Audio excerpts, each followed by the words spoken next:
और breast cancer सबसे ज्यादा हो रहा है लेडीज में। लेकिन बहुत सारी चीजें ऐसी हैं जो हमको मालूम नहीं रहती हैं और उसके कारण हमको आगे दिक्कत पेश आती है। जैसे कि ये मेरा हाथ जो आप लोग देख रहे हैं, यदि मुझे प्रॉपर सजेशन मिला होता, प्रॉपर गाइडेंस मिला होता, तो ये जो मैंने बैंडेज की लेयर बांधी हुई है ये नहीं होता था।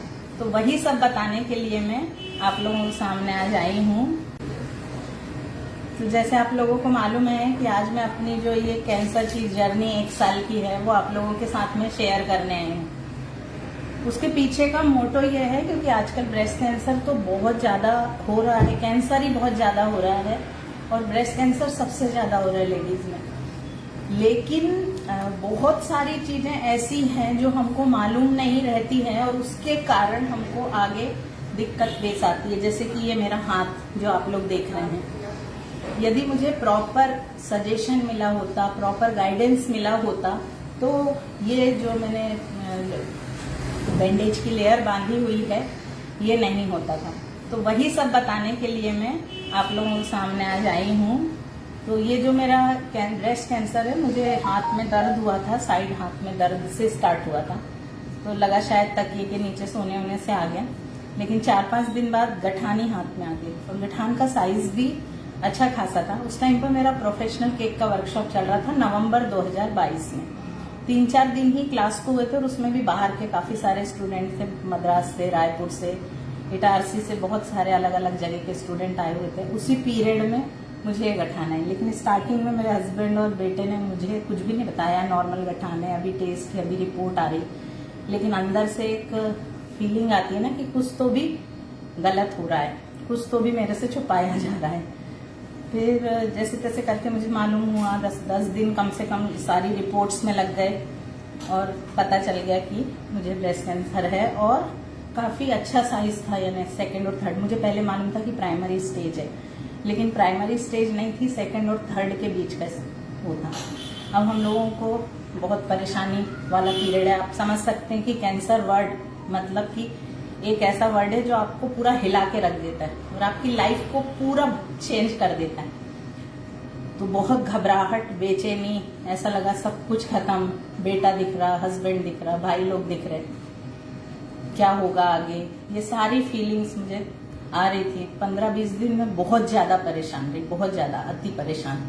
लेकिन फिर हम जैसे जैसे डॉक्टर से कंसल्ट कर रहे थे, बाहर के भी डॉक्टर से सारे ओपिनियन ले रहे थे, पूना, हैदराबाद, बॉम्बे, इंदौर, सब जिसके जैसे जैसे कनेक्शन थे वैसे वैसे हमने सारा ओपिनियन लिया। अल्टीमेटली हमने ये डिसाइड किया कि हमको नागपुर में ही ट्रीटमेंट लेना है। तो नागपुर में ट्रीटमेंट लेना है तो आप सबको मालूम है कि यहाँ पे भी ये पूरा मेडिकल हब बन गया है और बड़े बड़े कैंसर के हॉस्पिटल खुल गए हैं। कैंसर के बारे में मुझे कुछ भी नहीं मालूम था, कभी उस और देखा ही नहीं था, सोचा ही नहीं था कि कैंसर की लाइफ कैसी होती है और ना कभी उसके ऊपर डिस्कस किया था। तो जो भी चीज आ रही थी उसको फेस करते जा रहे थे। फिर यहाँ ये डिसाइड हुआ कि सर्जरी पहले नहीं होगी, पहले होगा कीमो। कीमो का पीरियड चालू हुआ। कीमो हमने यहाँ पर लगाया, 8 कीमो का पूरा एक कंप्लीट कोर्स कंप्लीट हुआ और उसके बाद सर्जरी होनी थी। लेकिन जब कीमो चलता है तो बहुत सारी चीजें होती है आपकी लाइफ में। सबसे पहले आपको अपनी लाइफ में चेहरे की ब्यूटी, हेयर के बारे में आप लोग मानते हैं कि यदि आपके हेयर थोड़े से भी ज्यादा झड़ने लगते हैं तो आपको लगता है अरे मेरे तो बाल झड़ रहे हैं। लेकिन जैसे ही 2nd कीमो हुआ मेरे पूरे बाल मेरे हाथ में आने लगे। 3rd कीमो की भी नहीं, 2nd कीमो के जो एक गैप होता था 15 दिन में, पूरे बाल 3 दिन के अंदर पूरे बाल झड़ गए। तो वो भी आपको एक नेगेटिव वो देते हैं कि आपके पूरे बाल आप झड़ चुके हैं। तो लेकिन वो पीरियड में हस्बैंड ने, बेटे ने, और क्योंकि मेरे अभी मम्मी पापा भी नहीं है, ससुर भी नहीं है, तो मुझे जो सबसे ज्यादा सपोर्ट मिला वो मेरी सिस्टर इन लॉ, सबसे बड़ी नंद का। उन्होंने पूरा रोल मुझे माँ का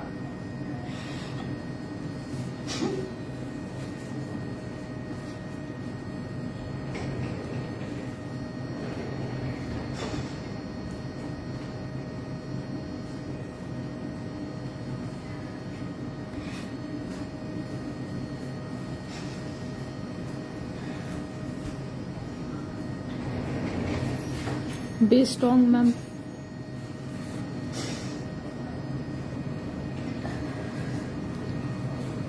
पेपर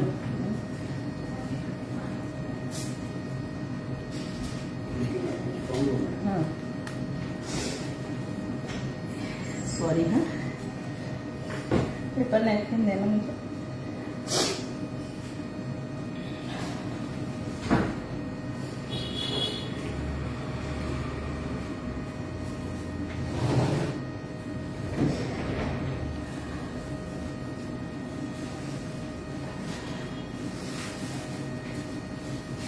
उन्होंने पूरी मेरी लाइफ में माँ का रोल प्ले किया। मेरी हर छोटी चीज के लिए ये बना के खिलाऊं, वो बना के खिलाऊं, क्योंकि मुंह का टेस्ट पूरा का पूरा खत्म हो चुका था। पूरी हर चीज जो भी मैं खाती थी वो मुझे कड़वी लगती थी एकदम, बिल्कुल ऐसा लगता था कि अंदर कुछ भी कड़वा ले रही हूँ मैं। तो वो पीरियड में उन्होंने मुझे बहुत सपोर्ट किया, मेरे स्टाफ ने बहुत सपोर्ट किया। मेरे बेटे ने पूरा आधा आधा एक घंटा मेरे पैर हाथ दबाता रहता था। सबका, फैमिली का पूरा सपोर्ट मुझे मिला और उन्होंने मुझे स्ट्रांग बनाया, बहुत स्ट्रांग बनाया मुझे उन्होंने, और लूज नहीं होने दिया। मैं भी फिर अपने आप को देखने लगी कि नहीं, अब ये तकलीफ आ तो गई है, अब इससे मुझे आगे आना है, आगे बढ़ना है कोई भी हालत में। तो मैं आती वॉक वगैरह चालू कर दिया था मैंने। तो वॉक के लिए बाहर तो जा नहीं सकती थी क्योंकि मेरे सब इन्फेक्शन के चांसेस थे, तो मैं घर पे ही ऊपर में वॉक करती थी। ऊपर में, हाँ, ऊपर वॉक करती थी। ऊपर वॉक करने के लिए जब मैं इंस्टीट्यूट आती तो इंस्टीट्यूट मुझे खाली खाली लगता था एकदम। तो इंस्टीट्यूट में आके मैं उस जगह पे बैठती, अपने केबिन में बैठती, केबिन में बैठ के अपने सारे अवार्ड्स को देखती, जो भी मेरे यहाँ पिक्चर लगे हुए हैं उनको देख के, और मेरे को लगता कि मुझे वापस ऐसे ही होना है, वापस इसी तरह से मुझे स्ट्रांग होना है। तो ये सब चीजें मुझे मोटिवेट करती थी। मेरी लाइफ में 2 लोग और ऐसे थे जिन्होंने मुझे सुबह शाम फोन किया। उसमें एक मेरी फ्रेंड मोना त्रिपाठी और मेरी भतीजी साक्षी शेख। ये दोनों ने मुझे आज तक भी छोड़ा नहीं है। पूरे टाइम मेरे लिए डाइट चार्ट बना रहे, मुझे भेज रहे, सुबह शाम रिपोर्ट ले रहे, ये बना के भेजना, वो बना के भेजना। फ्रेंड तो नागपुर में थी, लेकिन साक्षी शेख हैदराबाद में रहती है। तो लेकिन पूरे टाइम फॉलो अप लिया सुबह शाम की, कैसे हो आप, आज दिन भर कैसे लगा आपको, सारा कुछ। इधर भाइयों का सपोर्ट भी पूरा था, हस्बैंड और बेटा तो मेरे पीछे लगे हुए थे पूरे के पूरे। और मेरा जो स्टाफ है जो मेरे साथ में कई सालों से यहाँ पर है, उन लोगों ने भी मुझे बहुत ज्यादा सपोर्ट किया। तो ये कीमो वगैरह मेरे बहुत अच्छे से निकल गए। लोग कीमो के लिए बोलते हैं कि आपको ये होएगा वो होएगा, लेकिन मैंने बहुत पॉजिटिव वे में पूरे 8 कीमो निकाल दिए। ये जरूर है कि मुंह का टेस्ट बहुत खराब हो गया था, कभी बहुत ज्यादा बेचैनी होती थी, ऐसा लगता था कहीं चले जाओ। इंस्टीट्यूट में आती तो इंस्टीट्यूट खाली लगता, क्योंकि ये जो क्लासेस है ये मेरी लाइफ लाइन है, ये पूरी तरह से मेरी बंद हो गई थी। 2-3 कीमो तक तो मैंने क्लासेस नहीं ली, लेकिन उसके बाद मैंने 2-1 बैच क्लास के लिए, फिर हमने डिप्लोमा भी स्टार्ट किया उसी पीरियड में। लेकिन डिप्लोमा का ऐसा है कि उसमें दूसरे टीचर्स भी बहुत सारे पढ़ाते हैं, तो मैंने अपना 15-20 दिन का जो मेरा पार्ट था वो उसी पीरियड में, कीमो के पीरियड में ही पूरा किया, और मैं बहुत पॉजिटिव वे से कीमो से बाहर आ गई। फिर मेरी हुई सर्जरी। तो सर्जरी जब हुई मेरी, तो सर्जरी के बाद में जो आपको एक काउंसलिंग होनी चाहिए थी, वो काउंसलिंग मेरी नहीं हुई। यहाँ पर इतना बड़ा मेडिकल हब है कि बोल सकते हो आपकी पूरे टाइम लोग बाहर से आके यहाँ पर दिखा रहे हैं, इतने बड़े। मैं किसी भी डॉक्टर का नाम नहीं लेना चाहती, किसी भी हॉस्पिटल का नाम मैं लेना नहीं चाहती, लेकिन इतने बड़े बड़े हॉस्पिटल खोल के बैठे हैं लेकिन काउंसलिंग नहीं करते। सर्जरी के बाद में मेन पार्ट होता है आपका जिस साइड सर्जरी हुई है उस तरफ का हाथ, और उसका कैसे आपको ध्यान रखना है, इस पर आपका काउंसलिंग होना बहुत ज्यादा जरूरी है। उनको फिजियोथेरेपिस्ट होते हैं एक्चुअल में, यहाँ पे जितने भी फिजियोथेरेपिस्ट हैं वो सब नॉर्मल फिजियोथेरेपिस्ट बैठे हुए हैं नागपुर में, सबने वही फिजियोथेरेपिस्ट बैठाए हुए हैं, जिनको इतना नॉलेज ही नहीं है कि इस हाथ को कैसे ट्रीट करना है। सबने गलत गलत सजेशन दिए, बोला आप अपने हाथ से ऐसे मालिश करना है, आपको पूरा इस तरह से मालिश करना है, फिर बॉल दबाना तो कैसे सामने हाथ करके बॉल दबाना है। इन्हें सारी जो एक्सरसाइज बताई और जो भी बताया वो सब कुछ गलत था। यहाँ तक कि मेरा जब बहुत बड़े सर्जन ने मेरा ऑपरेशन किया था, जो रोज के 10-15 ऑपरेशन रेगुलरली करते रहते, ऐसे सर्जन ने मेरा ऑपरेशन किया। टाँके निकाले वहां पर, तो डॉक्टर ने टाँके निकाले, उनकी असिस्टेंट डॉक्टर ने, लेकिन 4 टाँके छोड़ दिए अंदर। जब मैं रेडिएशन कराने एलेक्सिस में गई तो सॉरी मैंने नाम ले दिया हॉस्पिटल का, जब मैं रेडिएशन कराने के लिए गई तो रेडिएशन वहां पे देखा कि अरे आपके तो टाँके छूटे हुए। फिर वहां पे मेरे टाँके निकाले, रेडिएशन पीरियड चालू हुआ। रेडिएशन के टाइम भी बहुत सारे प्रिकॉशन रखने पड़ते हैं जो मुझे गाइड नहीं किया गया। सबसे ज्यादा हाथ का जो प्रॉब्लम होता है वो रेडिएशन के टाइम पर होता है, तो रेडिएशन के टाइम पर भी ऐसा कोई नॉलेज ही नहीं मिला कि आपको हाथ को इस तरह से रखना है और ये करना है, और प्लस लाइफ भर आपके हाथ को क्या क्या प्रॉब्लम हो सकते हैं, इस पे कोई भी गाइडेंस मुझे नहीं मिला। ये सबसे प्राइमरी चीज है कि यदि सर्जरी हो गई है तो उसके बाद में आपको हाथ किस तरह से लाइफ भर रखना है, इसका काउंसलिंग होना बहुत ज्यादा जरूरी है, जो नागपुर में मिसिंग है। अब रेडिएशन भी मैंने बहुत अच्छे से निपटा लिए, मेरे को कोई भी दिक्कत रेडिएशन के पीरियड में नहीं हुई, लेकिन जैसे ही मेरे रेडिएशन खत्म हुए मेरे हाथों में स्वेलिंग बढ़ने लगी, हाथ कड़क होने लगा। अब मैं रेगुलर यहाँ के अलग अलग फिजियोथेरेपिस्ट के पास जा रही हूँ, सब अलग अलग एक्सरसाइज मुझे बता रहे हैं। जो एक्सरसाइज स्टार्ट हुई थी सर्जरी के बाद में 5 से 7 मिनट से, वो मेरी जो पूरी सबका बंडल बनता गया और मैं 20-20, 25-25 मिनट एक बार एक्सरसाइज करने लगी और दिन में 3-3, 4-4 बार एक्सरसाइज करती थी। लेकिन सब चीज गलत थी। फिर एक ने बोला कि आप ना मालिश ऐसे बहुत तेज मालिश करवाइए हाथ में तेल से, वो भी गलत था। जब हम बहुत ज्यादा मेरा होने लगा और कोई भी किसी भी, यानी मैं कोई भी हॉस्पिटल का नाम नहीं ले रही, लेकिन कोई भी हॉस्पिटल मैंने नहीं छोड़ा है। एक हॉस्पिटल में तो मेरे हाथ में वो मशीन लगाने की तैयारी कर दी थी जो कि सबसे एंड में लगाते हैं, जब आपको स्टेरॉइड भी आपकी बॉडी में सूट नहीं हो रहे हैं और दर्द बिल्कुल जा ही नहीं रहा है। लास्ट कंडीशन में जो मेरे हाथ में मशीन लगा रहे थे, वो जब लास्ट कंडीशन में लगाते वो मशीन मेरे को वो लगाने तैयार हो गए, लेकिन हमको अंदर से कुछ लगा, क्योंकि मेरी भांजी भी जो है वो फिजियोथेरेपिस्ट है, तो उसने बोली कि मामी जी आप ना बिल्कुल मत लगवाना कोई भी मशीन उसको, क्योंकि मैं बता दी थी मैंने, तो हमने वहां पे ट्रीटमेंट लिया। जब लेकिन बहुत ज्यादा तकलीफ होने लगी, सारे यहाँ के फिजियोथेरेपिस्ट को, हॉस्पिटल को, सब जगह मैंने दिखा दिया, तो भी मुझे कोई आराम ही नहीं आ रहा था और हाथ की स्वेलिंग बढ़ती जा रही थी और कड़कपन बढ़ता जा रहा था और दर्द इतना ज्यादा था कि हाथ छूती थी तो जैसा अपना फोड़ा कोई हो जाता है उस तरह का दर्द हाथ में होने लगा था। सारे क्लासेस सब बंद कर दिए, केवल और केवल ध्यान हाथ पे आ गया। फिर मैंने बोला कि मुझे तो अब सेकेंड ओपिनियन लेना है। ऐसे तो हमारे सारे जगह से ट्रीटमेंट का, क्योंकि कैंसर का जो ट्रीटमेंट था वो मेरा बहुत अच्छा हुआ, जो ट्रीटमेंट होना चाहिए था वही हुआ, लेकिन जो ये हाथ का प्रॉब्लम हुआ वो किसी को भी नहीं होना चाहिए, इसलिए मैं ये चीज सूजन चाहिए कि दर्द चाहिए? हाँ, एक फिजियोथेरेपिस्ट ने ये बोला कि आपको सूजन चाहिए कि दर्द चाहिए, मतलब बिना नॉलेज के वो सजेस्ट कर रहे थे हर चीज, और उसके कारण मुझे वेट उठवा दिया इस हाथ से कि वेट वाली एक्सरसाइज करो, आधा किलो 1 वेट किलो, सब इतनी सारी एक्सरसाइज गलत थी। फिर हम लोगों ने ये लिया,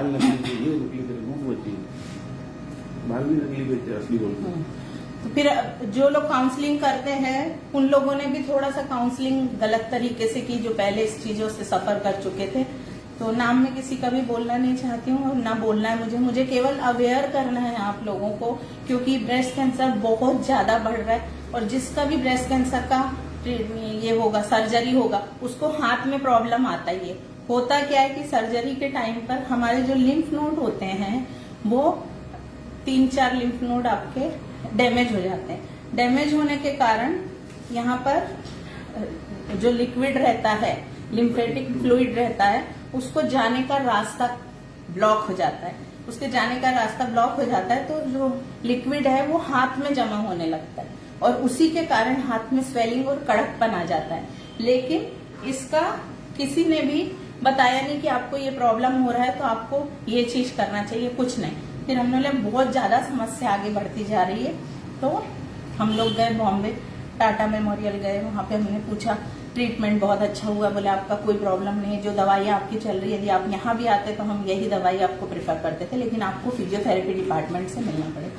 वहाँ फिजियोथेरेपी डिपार्टमेंट में वहाँ फिजियोथेरेपी डिपार्टमेंट में जैसे ही हम पहुंचे 10 मिनट में मेरे हाथ का पूरा प्रॉब्लम उन लोगों को समझ में आ गया और उन्होंने लाइन ऑफ ट्रीटमेंट चालू कर दिया मतलब उन्होंने बोला आप 15 दिन यहाँ रुको, लेकिन दीपावली का टाइम था तो मतलब हम दीपावली के बाद आएंगे, तो बोले आप नहीं आ सकते। तो फिर उन्होंने वहां से, क्योंकि क्या होता है कि ऑन्को फिजियोथेरेपिस्ट अलग होते हैं, उनको पूरे कैंसर से जो प्रॉब्लम आते हैं उसको कैसे फिजियोथेरेपी कराना उनको मालूम होता है। नॉर्मल फिजियोथेरेपिस्ट को वो चीज मालूम नहीं होती, उसका कोर्स भी अभी अलग हो रहा है। और टाटा मेमोरियल में सारे के सारे ऑन्को फिजियोथेरेपिस्ट बैठे हुए थे।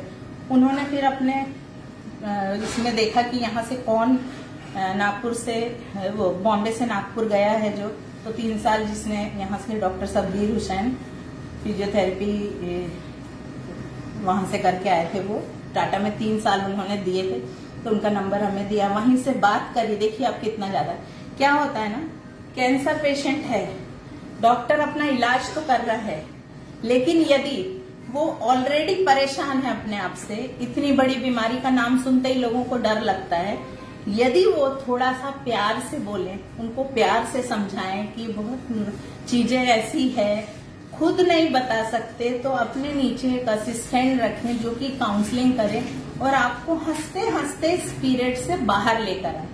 लेकिन वो चीज मिसिंग है नागपुर में, बहुत ज्यादा मिसिंग है ना। जो पेशेंट है उनको ऐसे समझते हैं मालूम नहीं क्या। ये मेरा खुद का एक्सपीरियंस है, मेरी सर्जरी हुई, सर्जरी के बाद में आप बताइए कोई भी ये बोल सकता है क्या कि वो जो मेरे को रूम में शिफ्ट कर रहे थे वो बोलते हैं कि मैडम आप अपने आप स्ट्रेचर पे आ जाओ। इतनी बड़ी सर्जरी हुई, 50-55 टाँके लगे हैं मुझे, और मेरे से बोलते कि आप अपने आप स्ट्रेचर पे जाओ। तो मैं आ सकती कि स्ट्रेचर पे कोई भी नहीं आ सकता। फिर मैंने बहुत ज्यादा जोर से उनको चिल्लाया, मैं भी आपके, जबकि मैं तुरंत, मेरी 2 घंटे पहले सर्जरी हुई थी, उसके बाद एनेस्थीसिया से निकली बस थी, और वो बोलते मुझे कि आप ना अपने आप स्ट्रेचर पे आ जाइए। तो ये हाल है नागपुर के मेडिकल, इतना बड़ा मेडिकल हब है, इतने पेशेंट कैंसर के भरे हुए हैं, जहां तहां पेशेंट है, जहां भी हम जा रहे हैं लाइन लगी हुई है, सुबह से शाम तक पेशेंट ही पेशेंट है। हॉस्पिटल में 15 से 20 सर्जरी हो रही है, नागपुर का टॉप 10 हॉस्पिटल है। इतनी 15-15, 20-20 सर्जरी रेगुलर हो रही है जिस हॉस्पिटल में, लेकिन काउंसलिंग के नाम पे जीरो। स्टाफ को पेशेंट से कैसी बात करनी चाहिए वो कुछ नहीं सिखाया गया, कि पेशेंट अपनी खुद की कैसी पोजीशन है और तुम पेशेंट से किस तरह से बिहेव कर रहे हो।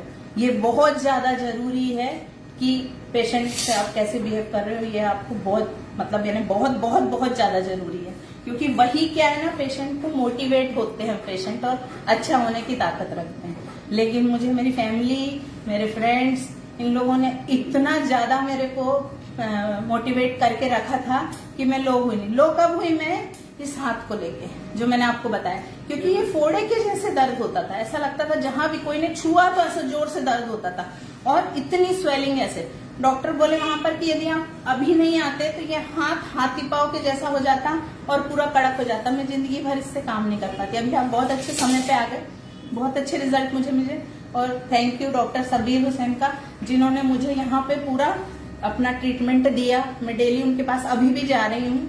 वो वहाँ मुझे एक मशीन लगाते हैं जिससे मेरे हाथ का फ्लूइड ऊपर जाता है, उसके बाद फिर ये बैंडेज करते हैं। अब ये बैंडेज के साथ भी यदि आप 24 घंटे रहो तो आपको निगेटिविटी आती है। कोई भी काम करने जाओ, 2 हाथ के काम को हम जब एक हाथ से, बहुत सारे काम में एक हाथ से करने लगी, फिर भी हाथ की प्रॉब्लम हमको लगती रहती है। अरे ये बंद है, अंदर गर्मी लग रही है, पसीना आ रहा है, खुजली हो रही है, बहुत सारे प्रॉब्लम होते हैं इसको लेकर भी। लेकिन अभी मैं इसके साथ में जीना सीख गई हूँ और इससे मैं बहुत तेजी से बाहर। यहाँ पर तो अब क्या बताऊं मैं, प्रोस्थेसिस होता है जो कि आपके बॉडी को सपोर्ट करता है, क्योंकि बॉडी का एक पार्ट आपका निकल गया, उसको बैलेंस करने के लिए प्रोस्थेसिस जो दे दिया जाता है, वो नागपुर में मुझे सिलिकॉन बोल के रबर का दे दिया गया। उससे भी मुझे बहुत प्रॉब्लम हो रहा था, बहुत ज्यादा दर्द मेरे वो स्पेस पे लगातार हो रहा था। फिर उसका फोटो बॉम्बे गया, पता चला कि आपने गलत चीज लगा रखी है। फिर वो चीज भी मेरी बॉम्बे से आई और जब से वो लगा रही हूँ मेरा दर्द वर्द सब गायब हो गया। तो बोलने का मतलब ये है कि ये कैंसर, ब्रेस्ट कैंसर बहुत हो रहा है लोगों को, ये हाथ का प्रॉब्लम होता ही है। तो आपके भी जानने पहचानने वालों में किसी में होते हैं तो आप उसको ये वीडियो शेयर जरूर करना, जिससे कि लोग अवेयर हों अपने हाथ के प्रति। आपका बीमारी तो निकल गया, लेकिन जो ये छोड़ा है उन्होंने, अब ये 6 महीने रहेगा। मतलब वहां तो बोल रहे थे हम बोल ही नहीं सकते पीरियड की, कितना पीरियड आपको ये लगाना है। आप इसके साथ जिंदगी भर भी आपको ये बांधना पड़ सकता है रात भर, मतलब रात को बांधना, पूरे टाइम अब 22 घंटे बंधा नहीं रहेगा ये, लेकिन थोड़े दिन बाद में 6 महीने के बाद में फिर सिर्फ मुझे इसको रात भर बांधना रहेगा। और इसको मेंटेन करने के लिए कंप्रेसिव स्लीव होती है, वो मैं फिर पहनूंगी हाथ में, वो भी है। नीचे धैर्य से मंग के लाना मेरे रूम में, अभी वो दिखाती हूँ मैं। समय की तकलीफ, पैसे की तकलीफ, ये सब यहाँ के डॉक्टर्स और फिजिशियंस और इनकी लापरवाही, सर्जन की लापरवाही, बहुत बड़ी लापरवाही है। समय की तकलीफ, पैसों की पैसे पूरे लगते हैं और फिर पेशेंट खुश नहीं होता। इतना ज्यादा मेंटल टॉर्चर हुई मैं अभी ये 3 महीने में, सितंबर से लेके अभी तक, कि मैं आपको बता नहीं सकती। कोई गलती अपनी एक्सेप्ट भी नहीं करता और कोई भी अपनी गलती एक्सेप्ट ही नहीं करता। मैं किसी का नाम नहीं लेना चाहती, नाम क्यों लेना, मुझे नहीं लेना, मेरे को कुछ मतलब नहीं है अब उन लोगों से। मैं अब सारा ट्रीटमेंट अपना बॉम्बे टाटा मेमोरियल, हर मेरे को 3 महीने में वहां जाना है, ये बिल्कुल सोच रखा है कि मुझे 3 महीने 4 महीने में वहां का ही लेना है। कुछ भी नहीं है मेरे को, अब मेरी बॉडी का सारा कैंसर निकल चुका है। अब मुझे दुगनी ताकत से आप लोगों के बीच में आना है।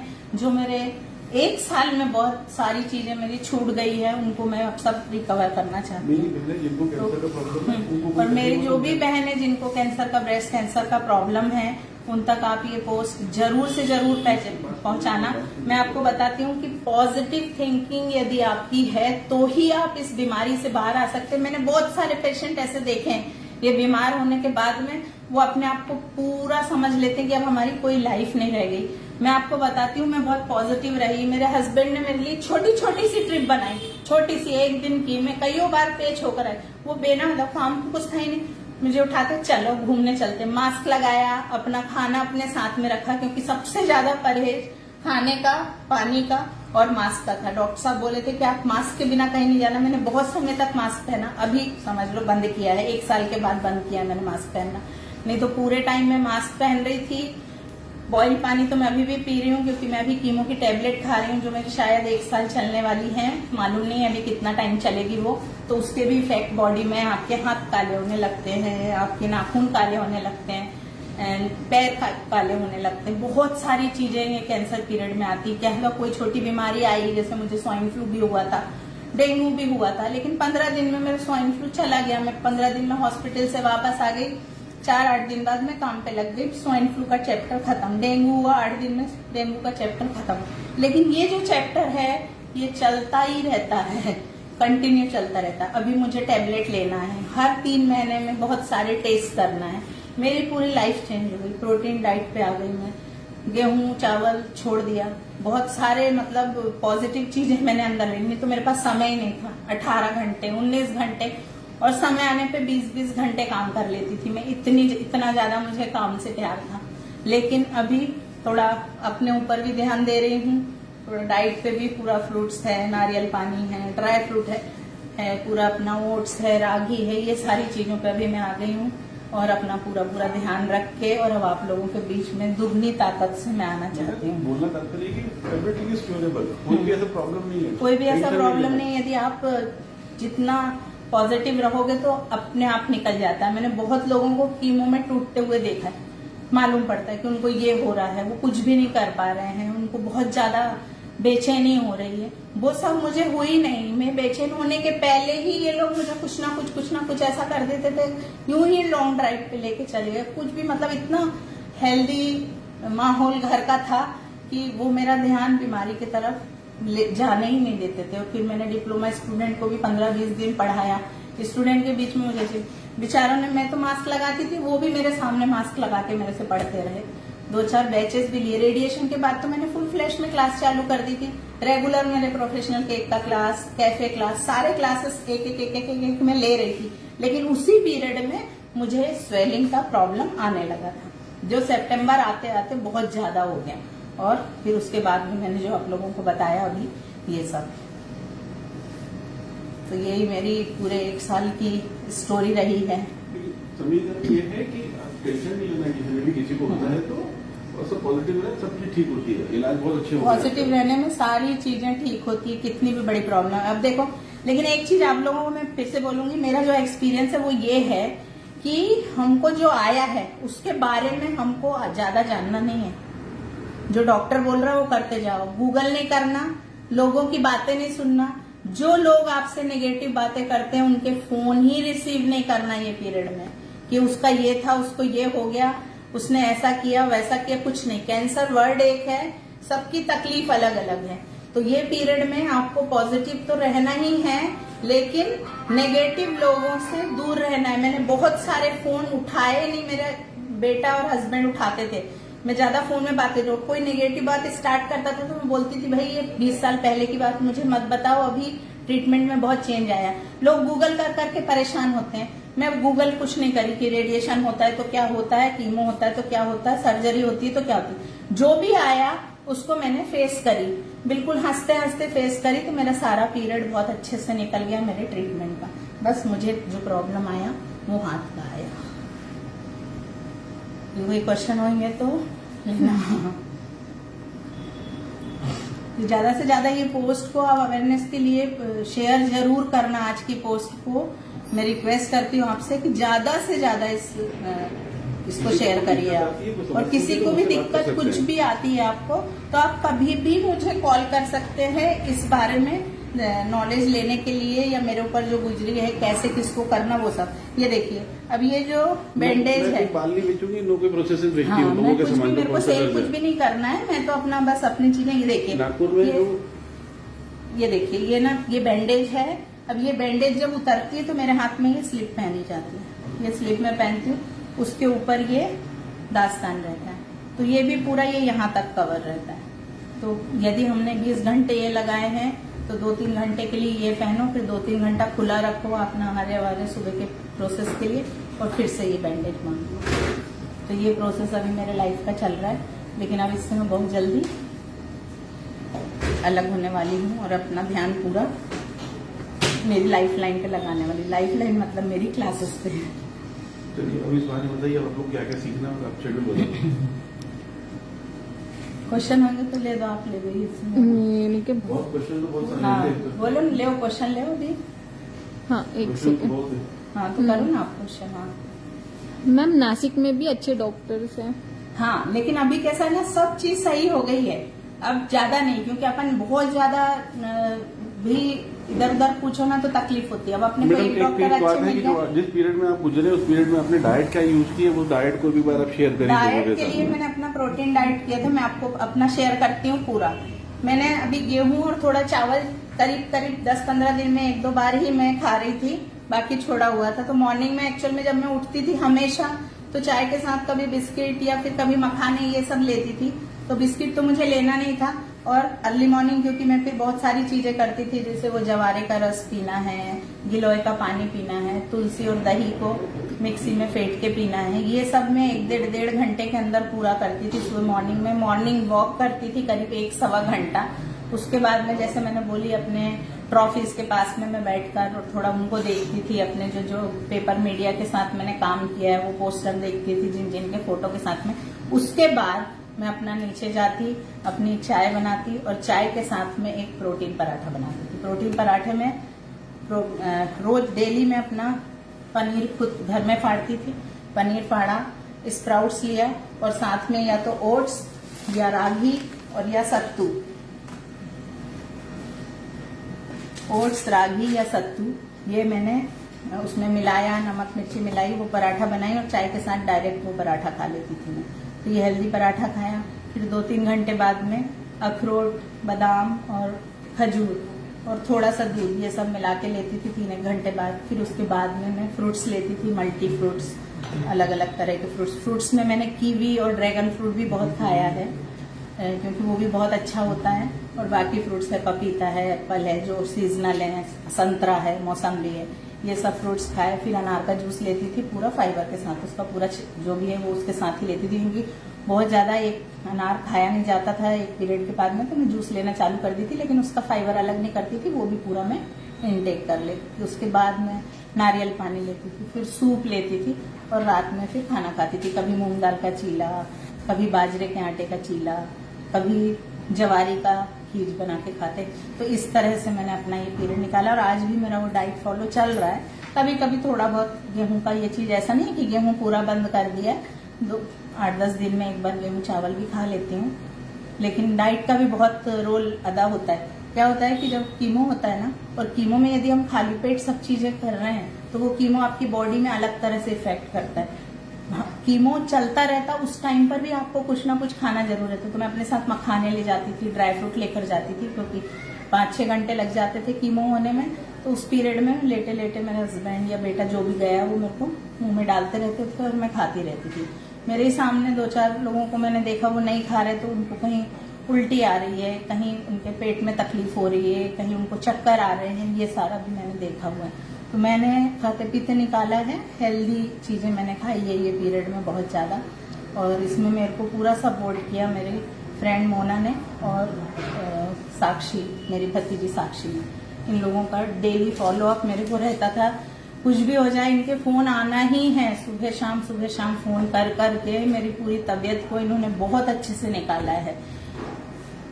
एक क्वेश्चन रिपीटेडली रिपीट हो रहा है मैडम, हाँ। कि ये आप इसको पहचाने कैसे, ये प्रॉब्लम आपको आ रहा है और इसकी आपको समझ कैसे पड़ी और उसके बाद में हाँ। आपने डायग्नोसिस कैसे स्टार्ट किया? हाँ, ये कम से कम 5-7 बार हाँ, हो गए। ये जो है कि मैंने कैसे पहचानी, तो मेरे ये हाथ में ये वाले हिस्से में दर्द होना स्टार्ट हुआ था।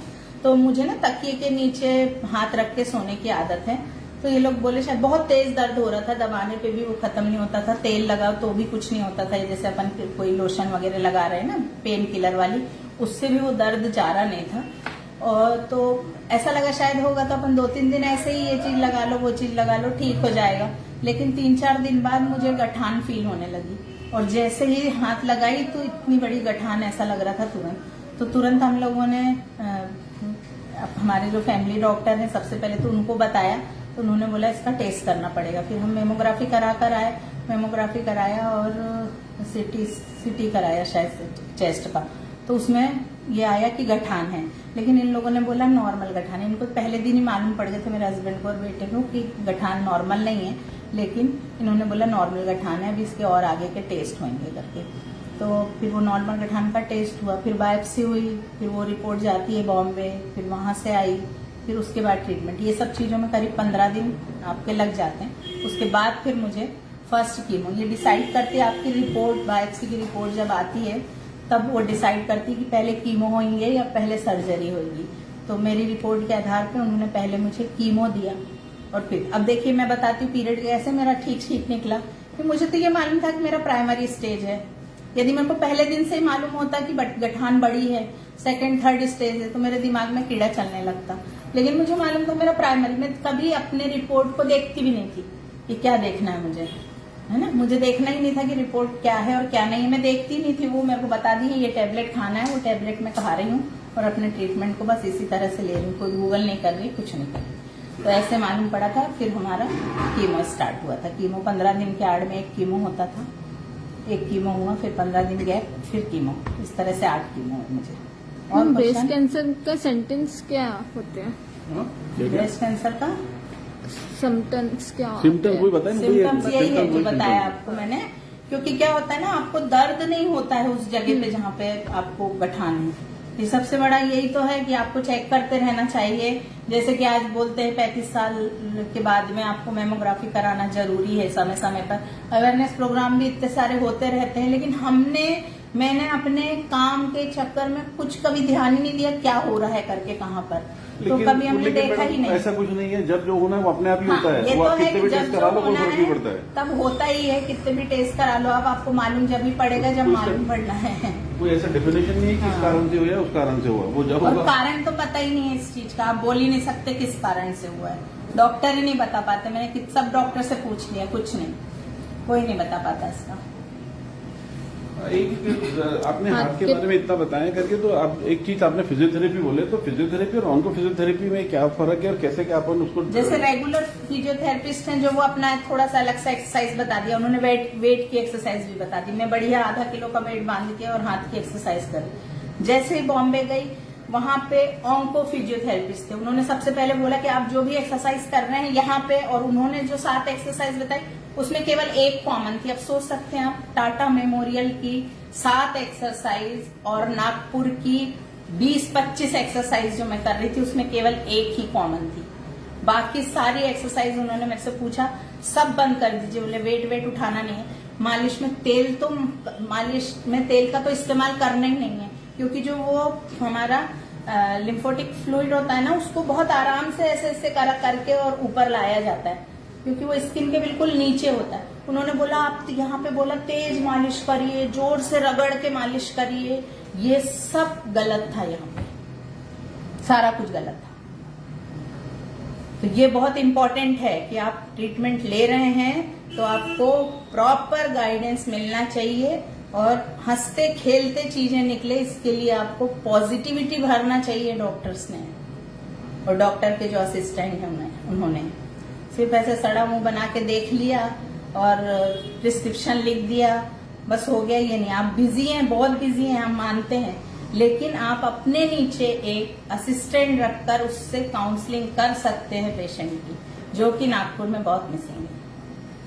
अब आपके कोई क्वेश्चन है तो आप पूछ सकते हैं। हाँ, 1 बाय 1 आंसर दे देंगे। एक अब आपके करके कोई भी पूछिएगा। क्वेश्चन होंगे तो पूछ सकते हैं। ऊपर चले गए बहुत सारे क्वेश्चन, अब वो ऊपर चले गए, बहुत ऊपर चले गए, तो रुकवा देते, मेरे को क्वेश्चन भी ले हाँ सकते थे। मैम, हाँ। मुझे भी हाथ के लिए ना एक में हाथ में बेल्ट मुझे क्यों भी- है मैम? हाँ, हाथ में बेल्ट इसीलिए है ना कि मेरा ये हाथ बहुत ज्यादा सूज गया था और बहुत कड़क हो गया था, तो ये सिर्फ स्लिप पहन के वो जा नहीं सकता था, तो इसीलिए ये बैंडेज क्या करता है ना, मेरे हाथ के फ्लूइड को ऊपर यहाँ पे पहुंचा रहा है और उसका रास्ता बना रहा है। यदि आफ्टर सर्जरी मुझे प्रॉपर गाइडेंस मिल जाता, ये स्लिप यदि वो मुझे पहना देते, तो उसका जो फ्लूइड जाने का रास्ता है वो तुरंत बन जाता और आपको ये प्रॉब्लम नहीं होता है ना। जैसे अभी ये हाथ से बहुत सारी चीजें मुझे मना होगी कि इससे बीपी नहीं देना है, कोई सैंपल नहीं देना है, इस हाथ में कोई भी चोट नहीं लगनी चाहिए, ठीक है, कभी भी कोई चोट नहीं लगनी चाहिए। तो ये सब आपको कौन बताएगा? डॉक्टर बताएगा, डॉक्टर का असिस्टेंट बताएंगे कि आपको इस हाथ के साथ जिंदगी भर कैसे रहना है, जो कि यहाँ पे नागपुर में मिसिंग है, उन्होंने नहीं भी गाइड किया बिल्कुल। हाँ, तो अब ये हाथ से मुझे 1-2 किलो से ऊपर कभी वजन नहीं उठाना है, ये सारी चीजें अभी मेरे लाइफ भर चलने वाली, लेकिन इतना भगवान की कृपा है मेरे ऊपर और आप लोगों का मेरे को इतना ज्यादा सपोर्ट है, आपकी विशेषता, तो मैं बता रही हूँ कि मुझे ये राइट हैंड में हुआ और मैं पूरा काम लेफ्ट हैंड से करती हूँ, इसलिए भी मुझे बहुत ज्यादा परेशानी नहीं हो रही, क्योंकि मेरा तो लेफ्ट हैंड चलता है पूरा। हम टाटा मेमोरियल हॉस्पिटल बेस्ट है? बेस्ट है, क्योंकि वो रिसर्च सेंटर है ना, बहुत अच्छे डॉक्टर्स हैं सब वहाँ पे। डॉक्टर सुदीप गुप्ता से हम मिले थे, उन्होंने हमको 15 मिनट दिया, 15 मिनट सारी चीजें पूछी, सब कुछ आपके मन में जो आ रहा है वो पूछो, बोले जो भी क्वेश्चन आपको आ रहे हैं, क्योंकि हम सेकंड ओपिनियन के लिए गए थे ना वहाँ पे, हमारा इलाज तो वहाँ हुआ ही नहीं, पूरा इलाज नागपुर में हुआ, पूरा बहुत अच्छे से सब कुछ देखा उन्होंने, बोला आपका ट्रीटमेंट में कहीं कोई गड़बड़ नहीं, या यदि मेरे यहाँ टाटा मेमोरियल भी आते तो यही ट्रीटमेंट आपको मिलता था। और उन्होंने वहाँ के फिजियो, हाथ में उनको समझ में आ गई तो तुरंत फिजियोथेरेपिस्ट डिपार्टमेंट में भेज दिया। मैम, ये सूजन के बारे में क्या बोलो और कब तक जाएंगी हाथ की सूजन? अभी कुछ नहीं बोल सकते हैं ना, 6 मंथ में भी जा सकती है, जल्दी भी जा सकती है, और लॉन्ग लाइफ भी रह सकती है। लेकिन अभी जो डॉक्टर ट्रीट कर रहे हैं ना वो बहुत अच्छे हैं, उनको भी मैं 1 आध दिन अपने साथ लाइव लेकर आऊंगी उनके समय के अनुसार, तो वो बोल रहे हैं कि आपका बहुत पॉजिटिव है हाथ, बहुत जल्दी से सूजन उतर रही है और बहुत अच्छा है हाथ। मैम, कब तक क्लास लेंगे? क्लास अब 4-5 दिन में चालू करती हूँ मैं। ये बैंडेज आपको फुल टाइम लगाना पड़ता है? हाँ, करीब 20 घंटे 19 घंटे बांधती हूँ, फिर उसके बाद ये वाली स्लिप पहनती हूँ और फिर 2 घंटे 2.5 घंटे उसको खुला रखती हूँ। एक बार उनको फिजियोथेरेपिस्ट नागपुर में आप जिनसे बात कर रहे हो, नागपुर के उनको फिजियोथेरेपिस्ट जो हैं डॉक्टर सबीर हुसैन, जो अभी एशियन हॉस्पिटल में बैठते हैं, और ये कहाँ बैठते हैं उनसे, डॉक्टर सबीर हुसैन। लेकिन फैमिली सपोर्ट, दोस्तों का सपोर्ट बहुत ज्यादा जरूरी है अब, लाइफ के लिए। आपको गुस्सा आता है, आपका स्टाफ उसको किस तरह से मैनेज कर रहा है। मैं गुस्से में चिल्ला भी देती थी, लेकिन उन लोगों को बुरा नहीं लगता था। वो जितना मुझे सपोर्ट करना है पूरा करते थे, पूरा सपोर्ट करते थे।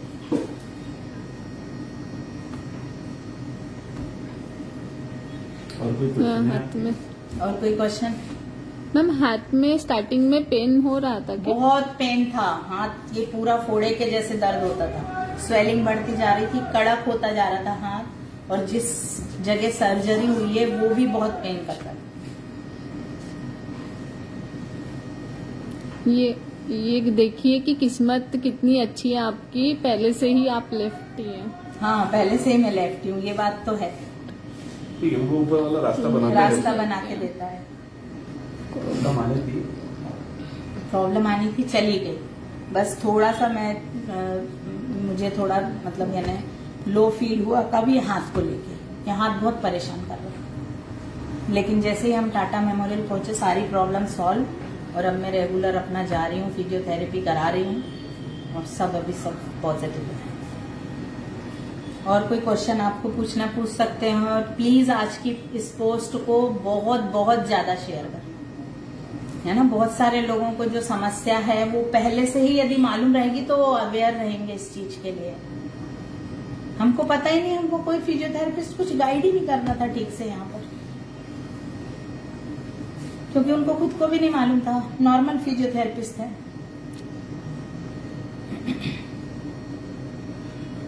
और कोई क्वेश्चन? हाथ में कहाँ सर्जरी हुई? सर्जरी हाथ में नहीं हुई? हाथ में सर्जरी नहीं हुई, ब्रेस्ट कैंसर था ना, तो ब्रेस्ट रिमूव हुआ मेरा, कंप्लीट रिमूव हुआ। कंप्लीट। मैम टाटा हॉस्पिटल से आप ठीक हुए? हाथ बोल सकते, बाकी ट्रीटमेंट तो मेरा यहाँ पे अच्छा हुआ ना, सारा जो हुआ वो। टाटा हॉस्पिटल में मुझे जो गाइडेंस मिला फिजियोथेरेपी का वो बहुत अच्छा मिला। आपने जो बताया सबके लिए बहुत अच्छा है ma'am, thank you very much. ऐसा सबका ओपिनियन हमारा है। Thank you. आज की पोस्ट को लेकिन शेयर करना आप, है ना। बहुत लोग इससे पीड़ित हैं, और कोई भी दिक्कत किसी को भी आती, कभी भी आप फोन करो, व्हाट्सएप करो, उसको जो गाइड में करना मतलब कर सकती हूँ वो मैं जरूर गाइड करूंगी। मुझे ये चीज आपको अवेयरनेस के लिए ही बतानी थी, है ना। ब्रेस्ट कैंसर तो बहुत लोगों को हो रहा है अभी। अच्छे लोग के साथ हमेशा अच्छा होगा मैम। Take care. सबकी ब्लेसिंग बहुत मिल रही है आपको, बहुत प्यार मिल रहा है सब आपके फ्रेंड्स का, व्यूअर्स का, के जानने वालों का, सबकी ओपिनियन आपके लिए बहुत अच्छी है। सब आपकी जल्दी रिकवरी के लिए दुआ कर रहे हैं। Thank you. मेरे कुछ बहुत सारे जो स्टूडेंट हैं उन्होंने भी बहुत प्रेयर करी, और उन्होंने भी मुझे बहुत पॉजिटिव रखा।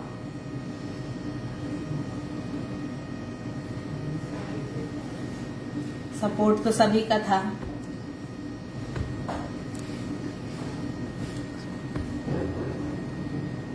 क्योंकि वो पीरियड में आपको क्या खाना है, क्या खिलाना है, सब चीज बहुत मायने रखती है। अभी हमारी लाइफ को देखने का नजरिया बदल गया, है ना। खाने पीने का पहले कोई ठिकाना नहीं था। 4 बजे लंच ले रहे तो रात को 12 बजे डिनर कर रहे, नहीं है समय तो कुछ भी खा लिया, पेट भरने के लिए खा लिया। लेकिन अभी वो सब नहीं, अभी सब प्रॉपर लाइन अप चीजें हैं। भाई 12 बजे तक मुझे अपना समय चाहिए ही, उसके बाद ही मैं कुछ करूंगी, ये सोच लिया लाइफ में।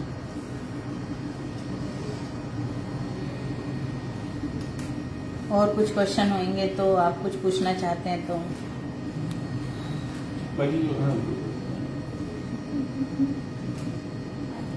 काउंसलर में वैसे नागपुर का उनको भी कुछ ज्यादा आता नहीं है।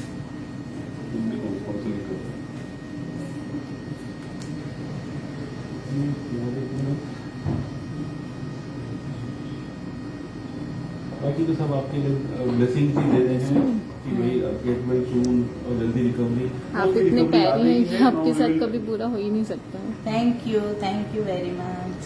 अब मैं बताता कि रिकवरी हो गई है। रिकवरी मेरी हो गई है। अभी मैं एकदम फुल फ्लैश में आप लोगों के सामने आने वाली हूँ, है ना। और दुगनी ताकत से आऊंगी। आप भी प्रे करिए मेरे लिए कि मेरे जो भी सपने मैंने देखे थे वो मेरे पूरे हों। मैम गेहूं चावल क्यों बंद कर दिए? मतलब मैं हेल्दी पे गई ना, फाइबर वाली चीजों पे ज्यादा गई, इसीलिए।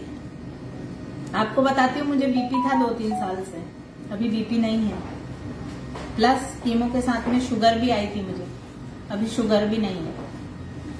ये दोनों बीमारी मेरी खत्म भी हुई है, और वो मेरे हिसाब से डाइट से।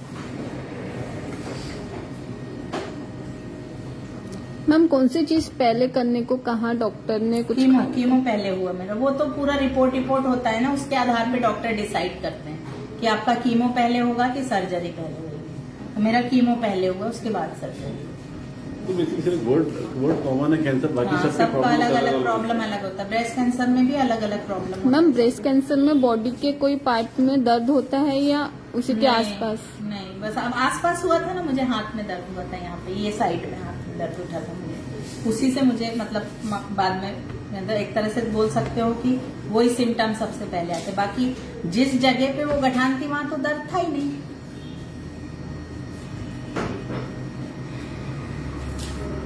कोई पॉइंट छूटा तो नहीं।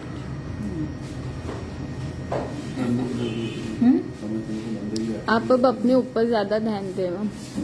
मम्मी नहीं होने से, मदर इन लॉ नहीं होने से, पूरा सपोर्ट जो मुझे मिला, मेरी सिस्टर इन लॉ समय समय पे वो पूरे टाइम मेरे यहाँ पर आके रही। मॉरल सपोर्ट करने वाले बहुत लोग होते हैं, लेकिन आपको एक मॉरल सपोर्ट भी मिलना चाहिए ना पूरा, जो आपको पॉजिटिव रखे। उन्होंने बहुत करी, और सबसे बड़ी नंद तो बिल्कुल माँ का रोल अदा करती मेरी लाइफ में। मैम दर्द अचानक हुआ था क्या? अचानक ही हुआ था दर्द। हम लोग दीपावली हुई, दीपावली के बाद हम और सामने एक फैमिली हुई, साक्षी के मम्मी पापा वगैरह सब, हम चिखलतरा होकर आए। 3 दिन चिखलतरा से आए और बस 2-3 दिन में ही मुझे दर्द स्टार्ट हो गया। ऑपरेशन के बाद फिजियोथेरेपी की जरूरत होती है क्या? एक क्वेश्चन है। बिल्कुल होती है। ऑपरेशन के बाद फिजियोथेरेपी की कितनी जरूरत होती है वो ये है कि फिजियोथेरेपिस्ट आपको कैसा मिला है, वो आपको क्या गाइड कर रहा है ना। ऐसा जरूरी नहीं है कि आपको रोज फिजियो, मुझे क्यों रोज जाना पड़ रहा है, क्योंकि मेरा हाथ का केस बिगड़ गया था। सर्जरी के बाद पूछ रहे ये सर्जरी के बाद ही फिजियोथेरेपी की जरूरत होती है। वो हॉस्पिटल में फिजियोथेरेपी आपसे कराते हैं और फिर आपको पूरा चार्ट देते हैं कि आपको ये घर पे कंटिन्यू करना है, हमारे पास आने की जरूरत नहीं है। लेकिन वो गाइडेंस बहुत महत्वपूर्ण है कि आपका सर्जरी तो हो गया है, लेकिन अब आपको इस हाथ के साथ में लॉन्ग लाइफ कैसे रहना, आपको क्या क्या प्रॉब्लम हाथ में आ सकती है।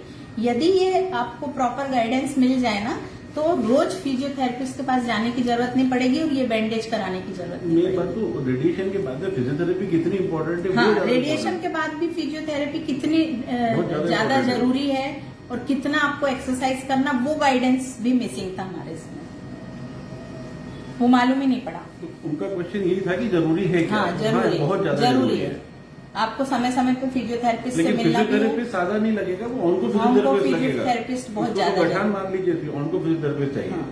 ऑनको फिजियोथेरेपिस्ट चाहिए, वो प्रॉपर ट्रीट करता है। अभी मैं आपको कैंसर के लिए एक ही चीज बोलती हूँ कि आपके कैंसर के रिलेटेड तो आपका सब कुछ निकल गया, लेकिन यदि आपको कोई भी प्रॉब्लम आ रहा है, किसी भी तरह की कोई दिक्कत आ रही है, कोई दूसरी चीज आ रही है, तो आपको कैंसर स्पेशलिस्ट के पास ही जाना है।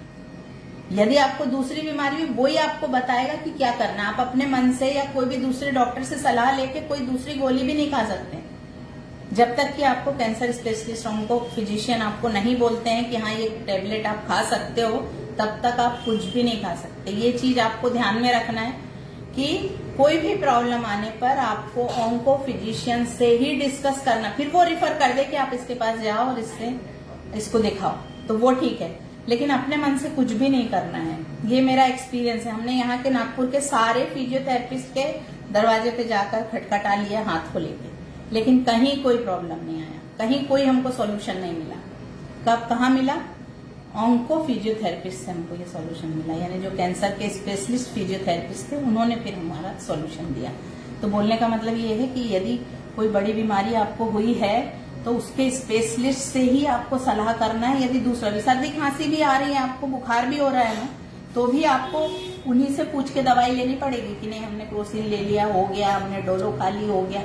ऐसे नहीं, आपको डॉक्टर से ही सलाह लेनी है सब कुछ। अब एक्चुअली में एक क्वेश्चन ऐसा है कि वो क्या आपको ऐसा लगता है कि माइक्रोवेव और नॉन स्टिक की वजह से प्रॉब्लम आया होगा? नहीं, ये कुछ भी बोलना ना बिल्कुल भी पॉसिबल नहीं है। मैं इतने सारे डॉक्टरों से इस बीच में मिली हूँ, कोई भी बोलने के लिए तैयारी नहीं है कि किस कारण से ये चीज होती। बहुत सारे कारण घुस गए हैं हम जो बाहर का खा रहे हैं, बाहर का तो चलो जो बाहर का खाते, मैं तो बाहर का ज्यादा नहीं खाती।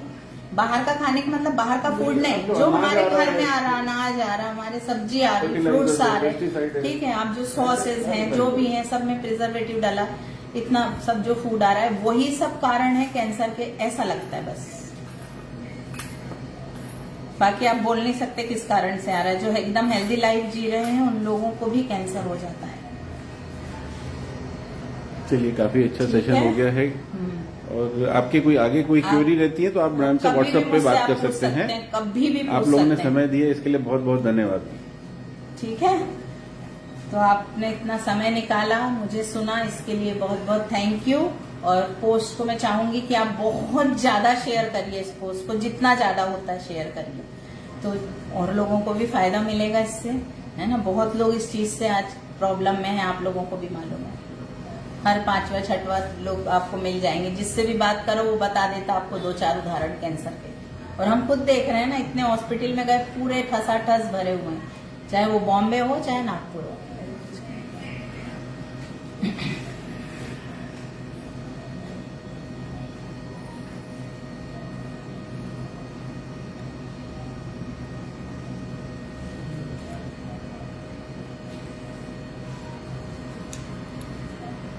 आपके हिसाब से मैडम अब लाइफ में क्या प्रिकॉशन लेना चाहिए? मेरे हिसाब से देखो, मैं अभी बताऊं आपको, मुझे कुछ लोगों ने क्या मना किया हुआ है, वो भी डॉक्टर ही हैं। कुछ लोगों ने मना किया कि आप ना पूरे टाइम पर ये जो बेकिंग सोडा, बेकिंग पाउडर जिनमें डला रहता है, जिनमें प्रिजर्वेटिव डला रहता है, ये सारी चीजों से दूर रहो। ठीक है, मैंने अभी वो सब चीजें अपना ली हैं।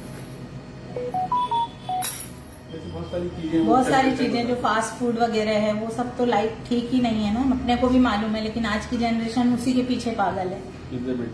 प्रिजर्वेटिव इतना सब चीजों में डला हुआ है, इतना खा रहे हैं, मेयोनीज खा रहे हैं, क्या क्या नहीं खा रहे हैं, वो सब हमारे लिए बहुत ज्यादा हेल्दी नहीं। देखो, ये सारी चीजें क्या है ना, हम टेस्ट चेंज करने के लिए कभी कभी अपनी लाइफ में रखें तो कुछ नहीं होता, लेकिन ये आज के यंगस्टर ने इसको अपनी लाइफ बना ली है। वो घर में 2 बार खाना खाएंगे, सब्जी रोटी दाल चावल, पूरे टाइम ऑर्डर कर करके वही चीज मंगाते हैं, पूरे टाइम बाहर वही खाते हैं, फिर सारा ये ड्रिंक जो है, सॉफ्ट ड्रिंक, सारा पेप्सी, कोको कोला, ये सब चीजें पूरी बहुत ज्यादा नुकसान करती हैं। चलो,